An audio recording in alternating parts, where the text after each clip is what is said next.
31조 8천억 원 규모의 이재명 정부 첫 추가 경정 예산안을 처리하기 위한 본회의가 열렸습니다. 국민의힘 의원 상당수는 여당이 일방적으로 본회의 개의 시간을 조정한 데 반발하며 국회를 떠난 상태인데요. 우원식 국회의장은 추경안이 시급한 만큼 야당을 조금 더 기다려보겠다는 입장입니다. 네, 취재기자 연결해서 자세히 알아보겠습니다. 강민경 기자, 국민의힘 의원들 아직 돌아오지 않은 것 같은데 그래도 추경안은 오늘 처리될 가능성이 큰 겁니까? 그렇습니다. 우원식 국회의장이 오후 8시 40분쯤 본회의 개의 선언을 한 만큼 추경안은 오늘 통과될 가능성이 큽니다. 다만 우 의장이 국민의힘과 개혁신당 등 야당이 본회의장에 들어올 때까지 기다려보자는 입장이라 추경안 통과 시점을 정확히 가늠하기는 힘든 상황입니다.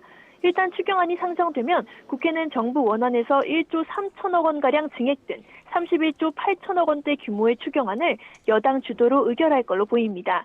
여당은 오늘 예결위 소위와 전체 회의에서 이 같은 규모의 추경안을 확정 지었는데요. 먼저 이재명 정부 중점 사업 가운데 하나인 민생회복 소비 쿠폰 예산을 정부 안보다 1조 8천억 원 늘려 12조 1,709억 원으로 잡았습니다. 민주당이 전임 정부 시절 삭감했던 대통령 비서실, 법무부, 감사원, 경찰청의 특수활동비 105억 원도 여당 주도로 되살아났습니다. 물론 제1야당인 국민의힘은 여당이 일방적으로 수정안을 처리하고 야당에 제대로 설명도 하지 않았다며 강하게 반발했고 예결위 표결에도 참여하지 않았습니다. 야당이 문제 삼는 지점은 민주당이 전임 정부 시절 전액 삭감했다가 이번에 일부 복원시키기로 한 대통령실 특수활동비입니다. 민주당은 당시에는 김일성 예산이 삼짓돈, 떡값처럼 불투명하게 운영돼서 삭감했던 거지 원활한 국정 운영을 위한 특활비 자체는 필요하다는 입장입니다. 반면 국민의힘은 추경을 통해 특활비를 증액하겠다는 건 뻔뻔하기 그지없는 생각이라며 후한 무치이자 내로남불이라고 비판했습니다.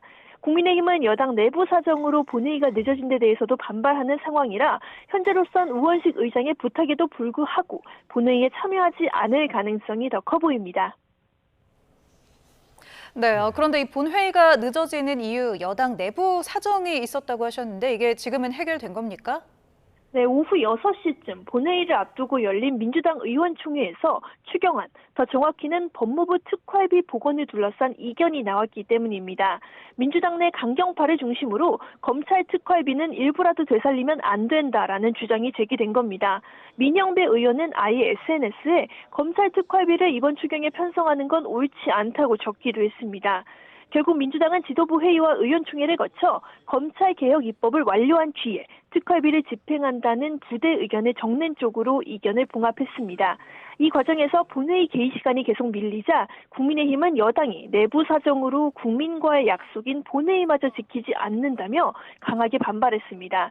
국회에 남아서 본회의를 기다리던 상당수의 국민의힘 의원들은 저녁 6시가 넘어서도 회의가 열리지 않자 아예 퇴청해서 지역구로 간 상태입니다. 이에 송원석 원내대표는 우원식 국회의장에게 다음 주로 본회의를 미루자고 요구하기도 했는데요. 물론 우 의장도 조금 전 본회의 개의를 선언하면서 민주당의 일방적인 의사일정 진행에 대해서 깊은 유감을 표한 뒤에 그 불쾌감을 충분히 이해한다며 야당을 달랬습니다. 다만 민주당은 물론 우 의장 역시 추경안 처리를 더는 미룰 수 없다는 방침이라 소수 야당인 국민의힘의 참석 여부가 큰 변수가 되진 않을 거란 관측이 나옵니다. 지금까지 국회에서 YTN 강민경입니다.